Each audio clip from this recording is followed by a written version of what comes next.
বন্ধুরা আমি আমার একমুঠো পরিবারের একজন মানুষ যারা অলরেডি আপনারা ভিডিওটা দেখেছেন। আমি যখন ওনার কাছে পৌঁছেছিলাম তখন উনি অসুস্থ ছিল। আমি তখন বলেছিলাম যে আমি ওনাকে হসপিটাল নিয়ে আসবো এবং উনি প্রথমে অ্যাডমিট তো হতেই চাইছিল না।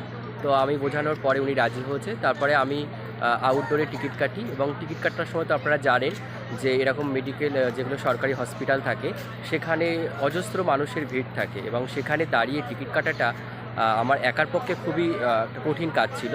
তো একটা ভাইকে আমার বলার সঙ্গে সঙ্গে যে আমি একটা অসহায় মানুষ, যারা এরকম অসহায়, যাদের কেউ নেই, প্ল্যাটফর্মে থাকে, তো তাদের জন্য আমি এখানে এসেছি। তো এটা বলার পরে আমার একটা ভিডিও ওনাকে দেখালাম, উনি বিশ্বাস করলো।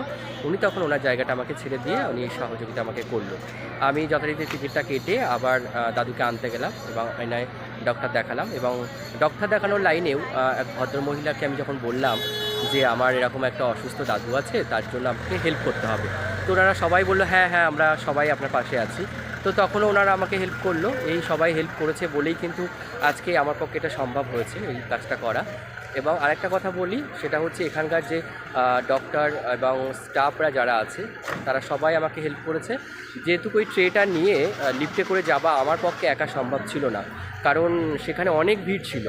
তো সেখানে এক স্টাফ আমাকে এই হেল্পটা করেছে এবং আমি কিছু টাকা ওনাকে দিতে গেছিলাম, উনি নেননি টাকাটা। তো তখন আমার মনে হলো যে মানুষ সত্যিই এখনও মনুষ্যত্ব সবার হারিয়ে যায়নি। এখনও বিবেকবান মানুষ অনেক আছে যারা হৃদয় দিয়ে মানুষের উপকার করে এবং তেমন মানুষের আমি আজকে এখানে দেখা পেলাম। এটা আমার খুব ভালো লাগলো যে মানুষ মানুষের জন্য এখনও আছে। আর আমার দাদু এখন অনেকটা বেটার আছে, যেহেতু ওনার অক্সিজেন চলছে সেই কারণে অনেকটা বেটার। আর আর আমি এখন তো রাত হয়েছে, আমাকে যেতে হবে, যেহেতু আমারও কিছু কাজকর্ম থাকে।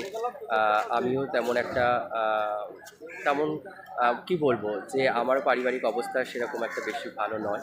তো সেক্ষেত্রে আমারও কিছু ব্যক্তিগত কাজকর্ম থাকে। তো আমি যতটুকু সময় দিতে পারছি দাদুকে ততটুকু করার চেষ্টা করছি। আর আপনারাও যদি দাদুর পাশে এসে দাঁড়াতে চান, দাদুকে দেখতে চান, তাহলে অবশ্যই আপনারা বারাসাত হসপিটাল আসতে পারেন। দাদুর বেড নাম্বার হচ্ছে 36। আর দাদু ভর্তি আছে 9 নম্বর রুমের উপরের ঘরটায়, যেখানে যারা শ্বাসকষ্ট নিয়ে ভর্তি হয়, অনেকে হয়তো জানে। তো আর একটা কথা, যদি যোগাযোগ করার সমস্যা হয় অবশ্যই আপনারা আমার কমেন্টে জানাবেন। আমি অবশ্যই গাইড করব আপনাদের। আর আপনাদের কাছে আরেকটা রিকোয়েস্ট আমার থাকলো, যারা যারা এই ভিডিওগুলো দেখছেন আমার এই একমুঠো ভালোবাসার, সেখানে অনেক দর্শক অলরেডি আমার পাশে আছে এবং আরও যারা এই ভিডিওগুলো দেখবেন তারা অবশ্যই আমার চ্যানেলটাকে সাবস্ক্রাইব করবেন, আমার পাশে থাকবেন, যাতে এরকম অনেক কাজ করার ইচ্ছা আমার আরও বেড়ে যায়।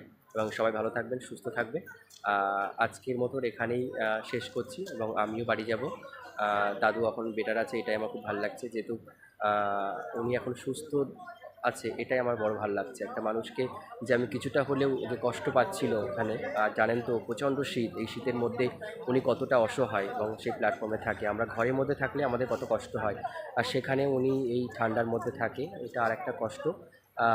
তো কি বলবো, ওনার পরিবারের মানুষরা যদি ভিডিওটা দেখে থাকে, যদি সম্ভব হয় অবশ্যই আপনারা চেষ্টা করবেন আপনাদের মানুষগুলোকে বাড়ি নিয়ে যাওয়ার জন্য। এই রিকোয়েস্ট আমার সবার কাছে থাকলো।